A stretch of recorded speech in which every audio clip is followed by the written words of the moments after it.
Alam mo, napaka-enticing yung pera na yan. Nakakatakot yan. Bakit naman ba enticing ang pera na yan, mga kuya? Na to the point na they're gonna go to the extent na mag-bribery pa. Parang ano ba ang pinagmumulan yan, mga kuya?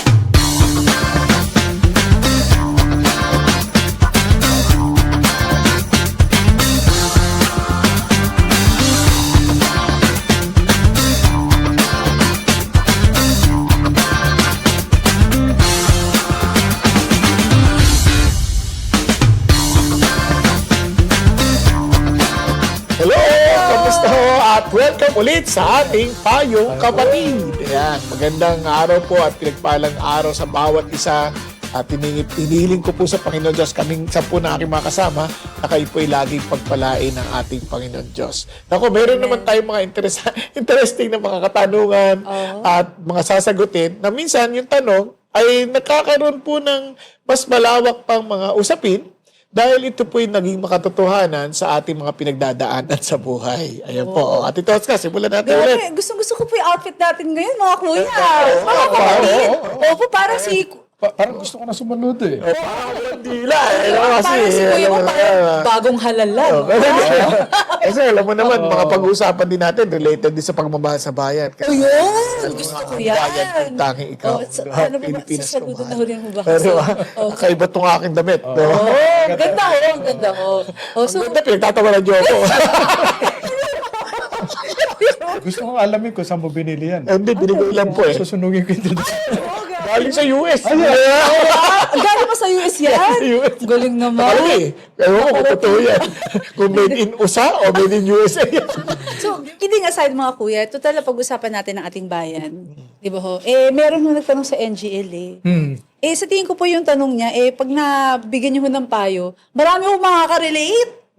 Kasi tungkol po sa trabaho din eh.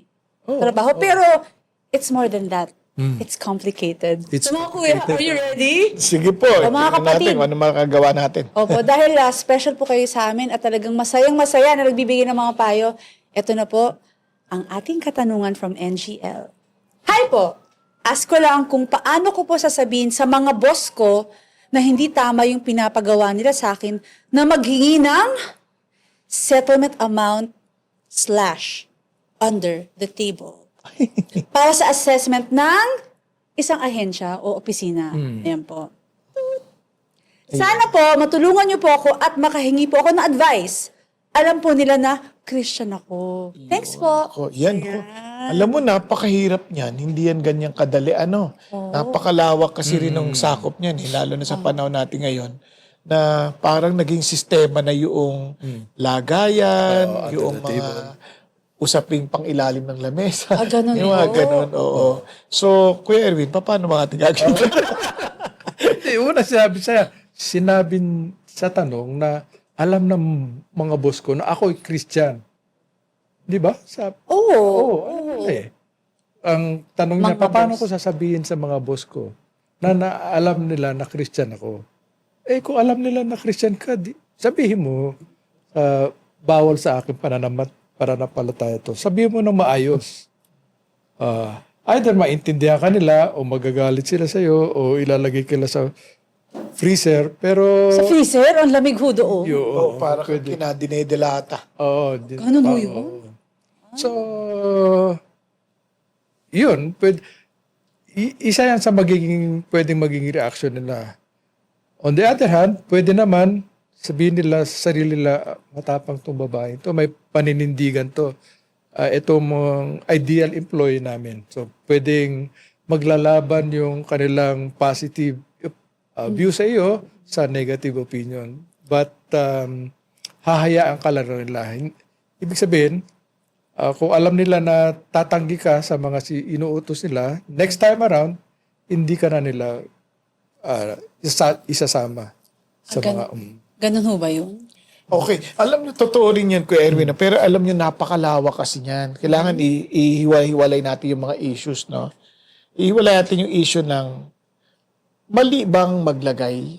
Mali bang pakipag-settlement sa ganung paraan? Okay.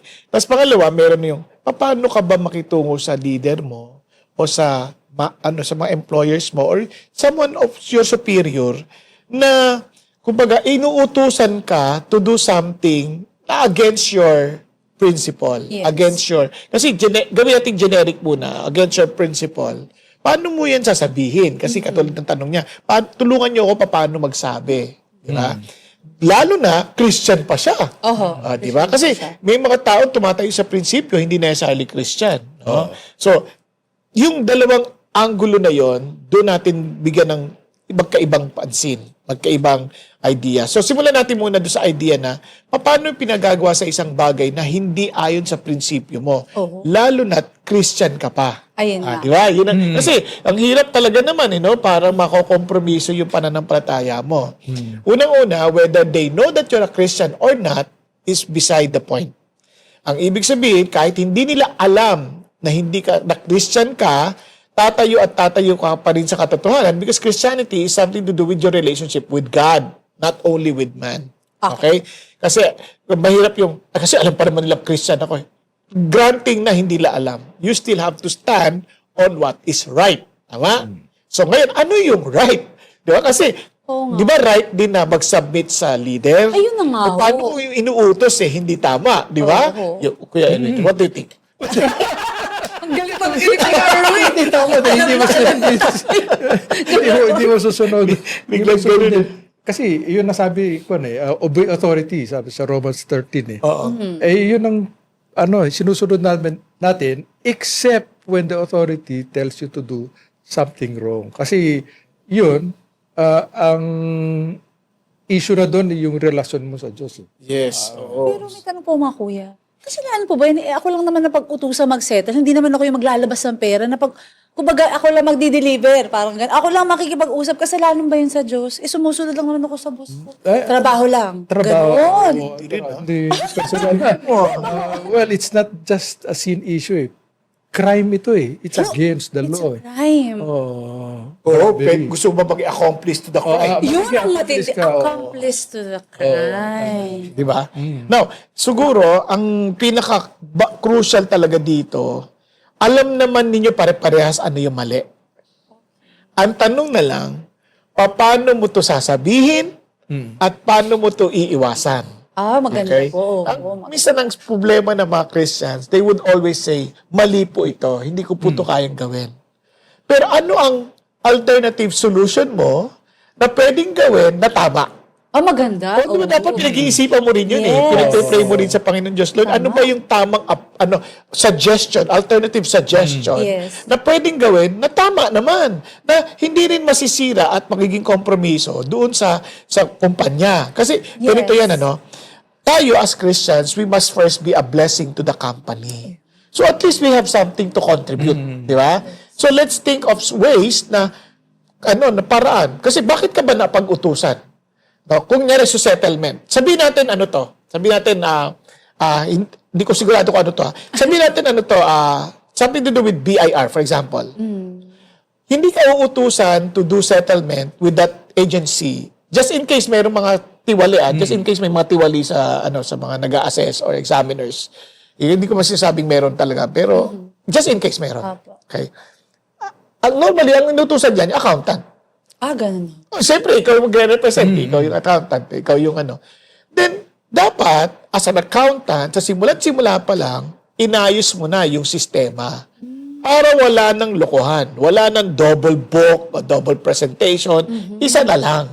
Tapos, ayusin mo talaga. As in, from the very beginning, make a good proposal to your boss na, boss, para hindi na ho kayo malagay sa alanganin at hindi kayo napaglalaruan ng sino man na mayroong mga masasamang intensyon or mga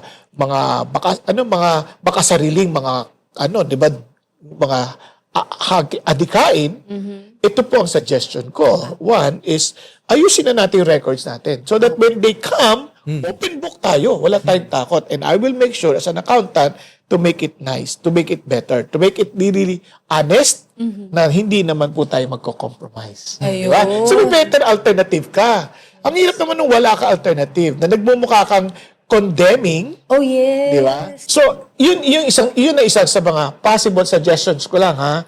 May pangalawa, pwede ka mag-appeal sa boss mo by saying, Boss, para hong hindi kaya ng konsensya ko eh. Ayun. Na, ginagalang ko po kayo, I want to help you on this, pero hindi ko kaya ng konsensya ko eh, na ako Ayun. po yung parang ako yung mailagay sa harapan just to settle with the with this agency. Hindi ko alam kung ano agency yan, pero nakakaano po eh, hindi ko talaga kaya. Baka mamaya mapahama ko kayo. Ayun. Kasi 'di ba, minsan pag hindi ka sang-ayon, you might say things na ma-jeopardize yung Ayun. boss mo. So, pwede ka makiusap ng ganoon. Maganda. Eh, pag sinabing, ay, hindi kami. Kung wag mong gagawin yan, you're fired. Ay, paano Eh, po ito yun? naman, oh, yun. Sa lala yung trabaho niyo, wala ka ng trabaho after that. Now, if you are making a stand because of your love for Jesus, blessed are those who are being persecuted, di ba, for righteousness. Yes. Bakit? Kasi nga, yung reward mo nasa langit eh. At hindi lang yun. God can support you and open new doors of opportunity for you to work na honestly and for His glory. Opo. Di ba? May mga ganun. You have to make a stand. Ang mahalaga, be wise as serpent and meek as dove. Yung mga ganyang kaparaanan po ba sa mga iba-ibang lugar, nangyayari din po ba yung panahon pa ni Jesus? Yung mga gantong mga settlement? Meron na mga ganun dati? Meron din sa mga tax collectors ng araw. Minsan, i-short change nila yung mga tao o kaya i-overprice nila yung mga underprice nila yung mga animals kasi yun ang i-exchange nila para ibigay sa temple eh. Oo. So that's corruption. Para si Zacchaeus. Si Zacchaeus, ang linaw-linaw, sabi niya. Kung meron akong dinaya, isasauli ko ng 4 na beses. Wow. So meaning, talaga nangyayari yun, yung time na yun. O, di ba? Even before Christ. Oo. So, Hindi naman bago yan. Oo, hindi pala siya bago. Sa lahat. Akala natin, ang isa sa misunderstanding natin, yung ganyang sistema sa gobyerno lang o sa authority of the land. Hindi sa lahat ng organizations. Big or small. Kaya noong pa man, meron ng mga utos ang Diyos against it. For example, Really po? kung nangyari, bribery, for example. Oo nga, bribery. Sabi Exodus 23 verse 8, according to the CSB version, you must not take a bribe, for a bribe blinds the clear-sighted and corrupts the words of the righteous. O, di ba? So, ang linaw na kaagad yun, may instruction ang Diyos. Ito pa, sabi sa Exodus 23 verse 8 naman, take no bribes, for a bribe makes you ignore something that you clearly see. Binubulag ka. Ay, di ba? oo nga. O, yun. Tapos sabi ganun, a bribe makes even a righteous person twist the truth. Nako, ayaw ng Diyos yun eh. Pero mga kuya, para sa ating mga kapatid, ano po ba ang bribe? Ano po? Yung when you say kinakasal. bribe- Ay, bribe pala yun! Mali. Sorry. Hindi kasi, di ba, para, ano po ba yung bribe? Bribery? What is a Tatuan ko bribe? dun sa ethics class namin, although hindi yata ako grumado ito. Ayun pa! Kanina niyo po, yun eh. Bribery is you offer something to influence in your favor the other person na ino-offer mo yung money, ganon. Yun, bribe. For example, ikaw ay official, babayaran kita para sabihin, uy, approve mo na yan. Sasabihin ko, Oo. ako ang nagko-commit ng bribe.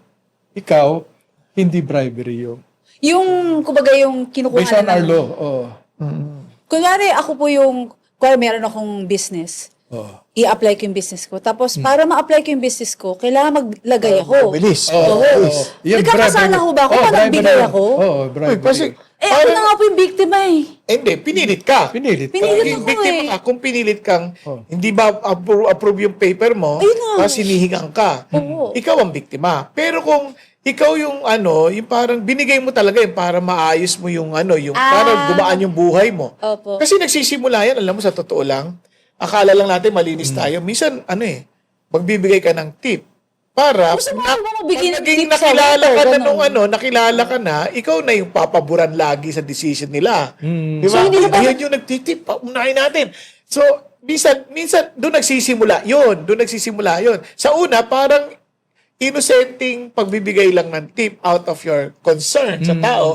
Pero eventually, napansin mo rin, aba, nai-influensya ng desisyon niya pag binibigyan. So, bibigyan ko nga ito para bumilis-bilis. Di ba? Para masipag. Pag ako dumating, pagsitlingkuran nila ako agad. So, okay, sorry ano pang difference nung magbibigay ako ng tip pag nasa restaurant ako para ako yung paboran na ako yung first in line sa isang ahensya na magbibigay ako para mapabilis ang papel ko. Is that the same banana? Absent ako na tinuro yun. Yan. Yun yung sinasabi ko sa'yo. Grabe naman, ho. Doon nagsisimula yun. Na nagbigay ka lang ng for the boys, for the ano. Kasi eventually, parang nagkakaroon na sila ng anticipation. Doon sa una, appreciation na ginawa ka na mabuti. O binigyan ka. So, bigyan na rin kita. Pero na-apekto na in the way you treat people. You're supposed, kasi kung yung duty mo is to serve these people equally, hindi ka naman kailangan na gagawin kita ng mas mabilis na trabaho ko sa'yo dahil bibigay ka ng tip. Dito na nagsimula yun eh. Doon na nagsimula yung mga ganyang bagay. Kaya bilib ako sa Japan kasi walang tip. Wala nga akong tip na balita Walang tip sa ko nga Japan ako. eh. Totoo. Oo. Nagulat ako kasi binibigyan ko ng tip. No. We are satisfied with our salary. Galing. We're doing this above. Kasi doon ko naintindihan yung sinasabi ni Ralph Waldo Emerson na yung ano ibig sabihin sa says na when you do your work, you are not expecting any slightest form of return. No? Parang ginagawa mo na yun. May sweldo ka na kaya mo ginagawa yun. Naghihintay ka pa. Kaya tama yung isang sabi doon sa isang nakita ko sa Facebook eh. Sabi niya, pag binigyan mo for sa unang pagbibigay, di ba? Ano yan? Appreciation yan. Uy, thank you, thank you. Ngayon, sa susunod na, anticipation na, nag-anticipate na, bibigyan tayo niyan, bibigyan tayo niyan. Ang susunod yan, may expectation na. May nag-expect na. Hindi, kailangan magbigay yan. Hanggang sa entitlement na. Baka kailangan mo na magbigay, di ba? Entitled na. Tapos pagka pang-lima na, nagiging dependent na. Hindi na gagalaw kung hindi na bibigyan. Nagiging dependent na. Pang-anim na, galit na binibigay mo. Kasi parang, dahil hindi mo binigay, galit na sa'yo. Bakit di ako binigyan ito? Masamang tao to. Samantalang noong una, binigay mo ng kusa yun. So ngayon, ito yung challenge. Kaya nga, bawal yung mga regalo sa mga employee. Bawal ba yun? Bawal yung mga gifts. Bawal. Kasi it's one way of, para din yung corruption na nagbibigay ka ng ng lagay. In a sense, no? In a form of kind or gift. Di ba? Kunyari, ikaw, bigyan ka ng Ferrari. Sobra naman ho yun. Paano kung kunwari maliit na bagay lang? Kunwari, brownies. Masama ho ba yun? Binigyan lang naman ako ng brownies. Pero ang tanong, naapektuhan ba yung decision making mo? Hindi naman. Yung pala, kung hindi naapektuhan yung decision making mo, ibig sabihin, yung brownies na yan, merienda lang yan. So it's Ibig more... sabihin, maliit lang yung brownies. Ang problema, yung nagbigay sa'yo, naisip niya, lahat nagbibigay ng brownies kaya hindi pinapansin. Dagdagan ko nga kaya yan. Gawan natin ng wag naman brownies. Crinkles. Diba? Lagyan natin ng Black Forest. Di ba? Lahat na rin nagbibigay ng Black Forest. So ngayon nagkakaroon kayo ng seemingly bidding. Hindi mo Silent bidding? napapansin. Hanggang sa magiging sistema na siya, na bidding na siya in terms of money. Lalabas na kayo sa restaurant. Pero ganda ng restaurant. So Ayun dyan, na. may abutan na. Ayun na. Ganun nagde-develop kasi yan eh. Kaya delikado yan. Kaya yung iba naman, doon sa question mo, nagdi-demand na yun. Settlement na yun eh. Yes. Kunyari may mga taos, hindi naman sa lahat ito, sa mga BIR, sa ibang bansa, no, not necessarily sa Pilipinas, ang unang gagawin yan. Ano ba to? Dakko! 6 na milyon ang ang tax nyo kailangan yung bayaran. Ang dineclare nyo, madalagay kayo sa langan, kailangan bayaran nyo to. Ngayon, ang laki naman, di ba? Pwede bang yung maliit lang? Kasi hindi naman namin yung kinita. Magkano bang kaya mo? Merong gano'n na. Nagde-negotiate na kayo. Sabi, kaya ko lang mga 500,000. Sige, ganito na lang. 500,000 pero ang resibo mo 100,000 lang, ha? Ay, May gano'n, ha? Hindi dito. Sa parang ibang bansa yun, ibang lugar. Hindi, dito. dito yan. Kasi yung dito ba yun ho? experience ng misis ko yan. Grabe! Boss, High school. high school pa yun? Matagal na yun? Tagal Matagal na na yun. yun? Tagal na. Wala na ngayon yun siguro? No, hindi pa kami magpakalala nun. Hindi pa nakwento. Wala na siguro yun? Wala na. Baka sa linis ng bansa natin, gano'n, wala na yan. Grabe naman ho. Pero mga kuya, may question po ako. Tuloy ko na yung kwento sorry. ko. Siyempre ngayon, yun yung settlement na gagawin. Ikaw na makipag-settle dyan. Yun. But is... Kung ikaw ngayon yung empleyado, ano gagawin mo? Yan ang tanong eh. Oo. Kaya nga, ang ano doon, talagang, kung ikaw yung nasa person of authority to present the case, ayusin na natin yung records natin. Yun, opo. Ayusin na natin. So is it possible that tayo pa nag encourage sa mga tao na mag-bribe sila sa atin? Kasi ito lang mo kayang bayaran eh. Tapos in-offer sa'yo, bumigay ka naman! So tayo rin nag encourage. Tama Oo, ko ba? kasi ano yun eh, by accepting the offer, talaga kinate mo na yung system. Diba? Nag-create ka na ng system. You did not make a stand. Delikado yun. So you have to make a stand. Of course, as a Christian, we are the salt and light of this world. If we will not make a stand, ay didilim na yung bayan. Eh paano po kung hindi nyo naman hiningi, binigyan kayo? Oh, disoli mo. Isusoli nyo. Oh, kasi alam mong apektado ka eh. Soli mo. No, lalo na kung nabubulagan ka na sa katotohanan. Alam mo, napaka-enticing yung pera na yan. Nakakatakot yan. Bakit naman ba enticing ang pera na yan, mga kuya? Na to the point na they're gonna go to the extent na mag-bribery pa. Parang ano ba ang pinagmumulan yan, mga kuya? Pera represents a lot of things eh. Yung gusto mo, nakukuha mo, it also represents power because you have more money, you have power over others, you have influence, ganyan. So yun po yung nagpapasaya sa'yo, Kasi sa tao? Sabi sa Bible, love of money is a root root of all evil. of all evil. All evil. Oo. Kasi, ito yan Di ba naalala mo sabi ni Lord, you shall not, worship God and mammon at the same time. Oh. Yung mammon is something to do with material, ganyan. Now, alam mo ba, ang tao, they find their security with wealth and Oo money. nga, ba't nga? Diba? Anything where you put that security other than God, idol yan. So pwede po maging idol yun. Oo, kasi Oo, ang dapat security mo si God lang eh. Once ang security mo, nasa asawa mo na, o kaya nasa pera, nasa position. Hindi. Yun ay idol na.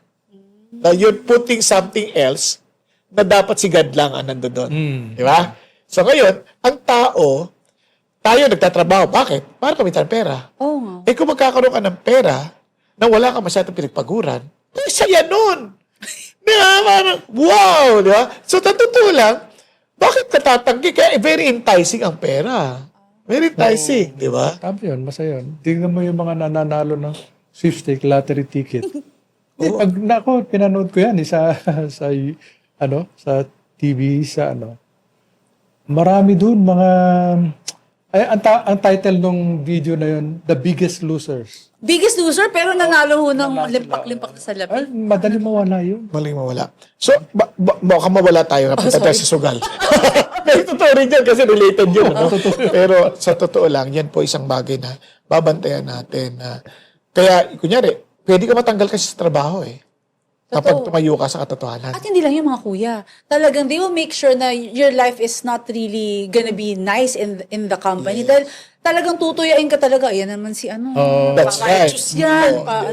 Kaya sa ganda ng Bible verse niya, blessed are those who are being insulted because of righteousness, because of my name's sake. Diba?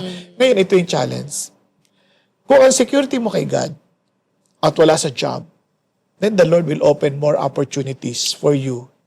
Diba? At kung wala naman, praise God, ang pangako pa rin ng Diyos, He will not fail us. Kaya sabi niya, Amen. be content. Sabi ganun. Sabi niya, for I will never leave you nor forsake you. Diba? Yun ang pinaka-importante na yung security mo na kay God. Yun ang magpuprotect sa atin para matukso sa mga bagay na ganito. Mga kuya, ano ba yung konteksto nung sinabi ni God na I will never leave you nor forsake you? Like, hindi ka iwanan. Ano pa bang konteksto nung sinabi ni Yun, God? basahin mo. Hebrews 13:5. Ang ganda ng Hebrews, context niya. magkakape na naman tayo. Oo, siyempre. Hebrews? Kapi lang tayo ngayon. Oo, pakagabi. Hebrews. I Ano will yung never Hebrews? leave 13. Yung Hebrews. Hebrews 13. Nag-ano na siya ng kape. Hebrews 13 verse 5. 5. So mga Stay kapatid, away. make sure that your character is free from the love of money, being content with what you have, for He Himself has said, I will never desert you, nor will I ever forsake you. Ay, Oh, context is money. money. Money and I mean, contentment. sa contentment. Ano idea ng Lord na hindi kita iiwan? Na, Anong gusto yung pahiwatig Free sa from atin? the love of money. ano gusto yung pahiwatig Hindi sa tayo atin? iiwan, hindi tayo magkukulang. Hindi tayo magkukulang, hindi tayo pababayaan. He will take care of us. So we don't have to go through that bribery and corruption para mabuhay? Yes. Ang sa totoo lang, yung daming pera, akala natin makakasaya, no? Bibili tayo ng mga bagay na hindi naman natin kailangan. Oo nga ho, O kaya ang dami natin gamit sa bahay, hindi naman natin kailangan. Kaya nga. Order to impress. No. Minsan, ito mga malungkot. We buy things we do not need to impress people we do not like with money we do not have. Di ba? Sabi nga nila. Di ba? Kawawa naman tayo. Oo nga. Kaya, Ang galor. Ang dami kaya hindi. Ano siya eh. Kaya, yan, tukso yan. Yan, tukso yung mga ganyang bagay. Kaya, yan din ang naging issue sa atin sa mga flood control issue ngayon. Ganun ho. Hindi naman bago yan. Luma na yan. Lumang tugtugin Matagal ako. na yan. Ngayon na lang yan lumantad. Di ba? And salamat sa Diyos na kinakasangkapan ng presidente na ngayon para ilantad yan. Oh, we have to pray Di for ba? the president. Of course, we Mga need to pray leaders. for him kasi yung mga leaders natin. Kaya, yung issue na, wag na natin gamitin excuse na pag nilalantad, ay, pinupolitika lang tayo. Wag na. Harapin na natin katotohanan na, katotohanan yan na, ayusin natin pare-parehas, magtulungan tayo. Kaya kung meron tayong alam, di tumayo tayo. Kasi, mahirap yung, gusto natin ng pakinabang na wala tayong responsibilidad. Di ba? So mga kuya, bago po hinga ng encouragement, kasi dun po sa tinanong po ng ating kapatid sa NGL, sabi niya kasi yung under the table, is it possible that that's the reason why it's under the table, ayaw mo makita eh. Pero mga kuya, meron ba talagang mga bagay na hindi naman talaga malalantad? Kumbaga, yung bribery, corruption, yung walang makakaalam yan, mga kuya. Totoo po ba yun? Kaya, eto na, hinga na muna sa encouragement na ating mga kuya. Hindi totoo yun. Kasi sa Biblia, everything will be brought out into open. Sabi ni Lord, wala kang pwedeng itago. Una-una, at the time na tinatago mo yun, kitang-kita ni Lord yun. Wala ka naman matatago sa Kanya. So pangalawa, since alam ng Diyos yun, at ginagawa mo yun, may consequence yun. Everything has consequence. Whether you act or you speak, or you think, may consequence lahat yan. So, pagdadaanan mo yung mga consequence yan. Hindi pwedeng hindi. And with that, I encourage people to, whatever you do, mag-isip muna tayo. Ayun ang kulang sa atin. Binigyan naman tayo ng utak pero hindi natin ginagamit lahat. Diba? So, yan. You think, and of course, before that, you pray, and then you act. Yun. Praise God. Alam po ninyo, lahat ng mga sinusulat ng Panginoon, yung mga bagay na ayaw niyang gawin natin, bagay na gusto niyang gawin natin, lahat ng yon ay para talaga sa ikabubuti natin. Kaya lang, we insist on discerning what is good and evil for ourselves instead of surrendering ourselves to God. Kaya nga ang Pilipinas is a very good example. Tayo po yung mga maka-Diyos, pero marami sa atin walang takot sa Diyos. Kaya lang tayo, gagawa tayo ng bagay, we mention the name of God, pero when it comes to talagang when the rubber meets the road, o when you're, di ba, yung sasabi ng katotohanan na, wala na, hindi na natin nakita yung totoong ating takot at paggalang sa Diyos. Kaya tinataguan natin ang Diyos na akala natin matataguan natin siya. Pero alam niyo po, at the end of the day, we will always suffer the consequences. Kasi sabi ng Bible, you shall reap what you have sown. Why? Because God is not mocked. Eh, anong problema? Yung tinanim mo, hindi naman agad aanihin mo eh. Minsan aanihin natin paglipas ng ilang pang panahon. Kaya, mga kapatid, ito ang ganda ng nais ng Diyos. Kaya yung binasa ni Tosca kanina na sabi niya, stay away from the love of money, be content. Ang sarap naman nun, hindi naman natin talaga kailangan ng maraming bagay. We just need things to survive and fulfill the work of God. At sabi niya, I will never leave you nor forsake you. Yun ang pangako ng Diyos. At sa kanyang, so yung mismong labi ni Jesus Christ, seek first His kingdom and His righteousness and all these things. Ano yung all these things na yun? Your food, your shelter, your drinks, your clothing, sabi niya, will be added unto you. Siya magpo-provide nun. Kaya huwag tayo mag-focus sa mga pasarili nating paraan. At the end of the day, tayo rin ang nagsasuffer. Kaya ho, sa bansa natin, ang pag-asa ho natin talaga ay tayo talagang tumayo sa katotohanan, especially for us Christians, na bilang asin at ilaw ng sanlibutan na ito. Madilim ang bansa dahil hindi tayo nagliliwanag. Matabang ang bansa dahil hindi tayo nag-aalat. Hindi tayo sapat. Kaya naman, panahon na rin po nating tumayo at talagang pagtiwala sa Diyos. Mahirap, hindi ko sinasabing madali dahil hindi ito ang ating kaharian, pero tiyak ako na ang Diyos natin ang kasama natin at hindi kailanman tayo pababayaan. Amen. Praise God! Ayan mga kuya, dahil masayang-masaya tayo ngayon. Let's be content. Kontento na ako sa tagline. Ayan. Ulitin. Alam niya, hindi ho talaga madali. No? Pag tayo po humaharap sa mga gantong uri ng mga sitwasyon, hindi ho madali sabihin, tatayo ako. Kaya naman, kahit anong mangyari, umulan man, Umaraw. Oh, bumagyo! kung kailangan niyo po ng payong, andito po ang Payong Kapatid. Po, masaya po kami na nakakasama namin kayo every Tuesdays and every Saturdays.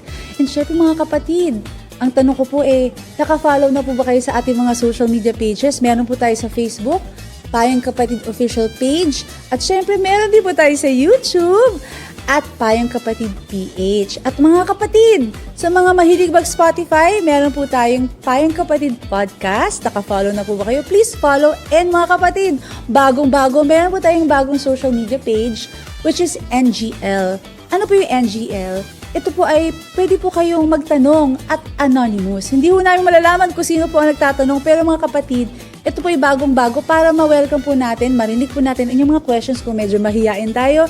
No problem! Sa mga kapatid, nais po namin kayo makasama at syempre ating mga kuya, masayang sinasagot ang inyong mga questions at syempre magbigay ng payo sa inyong mga kapatid. God bless po and see you soon!